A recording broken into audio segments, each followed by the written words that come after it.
Bonjour, aujourd'hui j'ai envie de vous montrer la reproduction d'un tableau. Ce tableau en particulier, mais je me doute bien que vous allez me demander pourquoi ce tableau et quel rapport est-ce qu'il peut bien avoir avec le bassin d'Arcachon. Alors, je vous le dis de suite, ce tableau n'a en fait aucun rapport direct avec le bassin d'Arcachon, mais il a un rapport indirect et je vais vous expliquer. Alors, ce tableau, qui est très célèbre, a été peint entre 1818 et 1819 par le peintre romantique français Théodore Géricault, et il se trouve actuellement exposé au musée du Louvre à Paris. Et il est intitulé, vous le connaissez certainement, le radeau de la Méduse. Alors cette peinture à l'huile est de très grande dimension, il fait quand même 4,91 m sur 7,16 m et devait initialement s'appeler Scène d'un naufrage, et il a provoqué un véritable scandale lors de sa première présentation au Salon de Paris en 1819. Parce qu'en effet, jusque-là, les grands tableaux étaient exclusivement réservés pour traiter des sujets historiques ou religieux, mais absolument pas pour représenter des scènes contemporaines. Or, ici, Théodore Géricault représente en fait un épisode tragique de l'histoire de la marine française, le naufrage de la frégate La Méduse, qui s'est produit sur le littoral mauritanien, à marée haute, à 50 km de la côte, au niveau d'un banc de sable qui, depuis le XVe siècle, s'appelle le banc d'Arguin.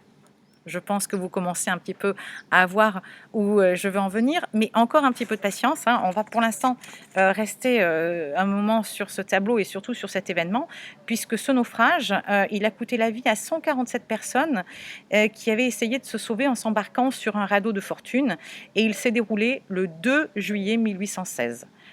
Vous comprenez bien du coup que le douloureux souvenir de ce naufrage est donc encore très vivace dans l'esprit de la population française au moment où Géricault présente ce tableau, puisque ça fait moins de 3 ans que le naufrage s'est produit. Et vous conviendrez bien que la vision de ce tableau aussi grand, sur un thème aussi douloureux et traité de cette manière, est alors d'autant plus choquée à l'époque.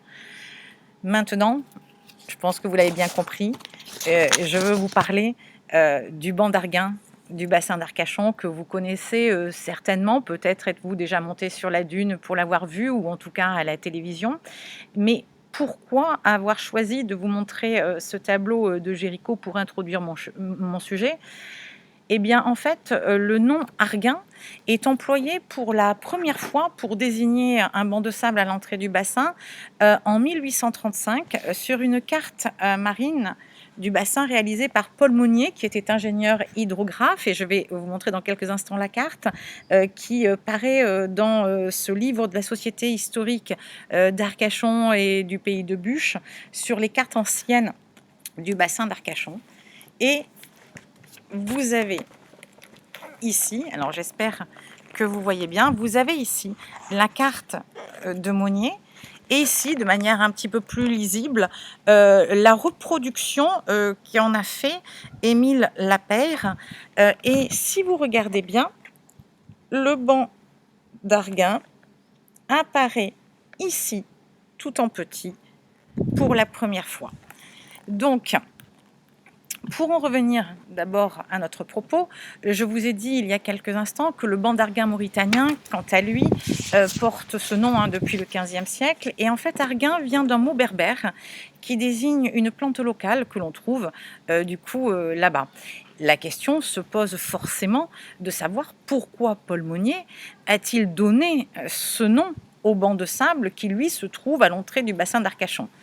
Alors, bien que nous n'ayons à l'heure actuelle aucune certitude, puisqu'il n'a pour l'instant pas été retrouvé d'écrit expliquant son choix, nous pouvons quand même rapprocher des faits et avancer des hypothèses.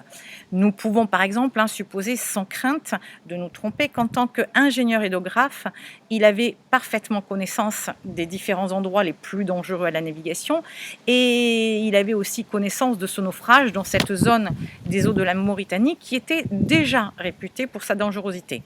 Nous pouvons donc supposer que cela les renvoyait à la propre dangerosité des passes, qui est le nom que l'on donne à l'entrée du bassin d'Arcachon, qu'il est alors en train de cartographier au moment où il donne ce nom au banc de sable qui nous intéresse. Il sait très bien que ces passes, notamment à cause des bancs de sable, sont le théâtre de nombreux naufrages de bateaux de pêcheurs locaux et de bateaux marchands, et qu'ils ont fait des centaines déjà de péris en mer au fil du temps. Nous pouvons aussi supposer que cela puisse être en hommage à la mémoire des naufragés de la Méduse, tout comme en la mémoire de ceux qui ont disparu en mer dans les passes du bassin. Mais cela pourrait aussi être comme une sorte de mise en garde pour les marins et les pêcheurs, pour qui ce nouveau banc de sable représentait un réel danger de naufrage, tout comme le banc d'Arguin mauritanien. Et je dis bien nouveau banc de sable, car en fait, en regardant toujours sur ce même livre, sur des cartes antérieures à Monnier en 1835, eh bien, on se rend compte que sur ces cartes, le banc d'Arguin n'existe absolument pas. Il existe... Alors, je me suis évidemment un petit peu trompée de carte, je vous prie de m'en excuser, c'est celle-ci plutôt.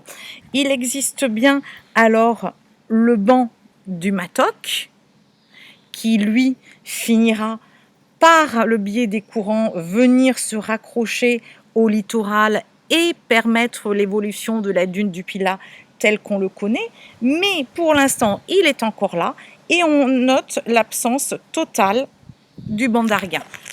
Alors, ce qui nous permet de dire qu'effectivement, ce nouveau banc de sable, qui apparaissait vraiment tout petit sur la carte que je vous ai montrée au tout début, est nouveau. Et puisque ce banc de sable est relativement petit et nouveau, non seulement il n'est pas bien connu des marins, mais il doit être nommé. Et surtout, il faut prévenir qu'il peut être très dangereux. Car autant les marins doivent en toute logique se méfier de l'énorme banc du Matoc, plus ancien et plus massif, autant peuvent-ils ignorer ou ne pas voir le nouveau petit banc de sable qui se trouve juste après, quand on vient de l'océan, le banc du Matoc. En donnant un nom aussi significatif que Arguin, lieu de l'épouvantable naufrage dont tout le monde se souvient, cela inciterait sans doute les navigateurs et pêcheurs à la plus grande prudence. Il sait certainement très bien, d'après les récits relatant les causes du naufrage de la Méduse, qui ont été très nombreux par la suite, que cette frégate s'est échouée sur le banc de sable, car les navigateurs de l'époque avaient utilisé une carte ancienne avec une erreur de près de 100 km. Il veut donc certainement non seulement être le plus précis possible, mais aussi vraiment alerter sur la dangerosité de ce nouveau banc de sable qui, à marée haute, n'est pas forcément bien visible.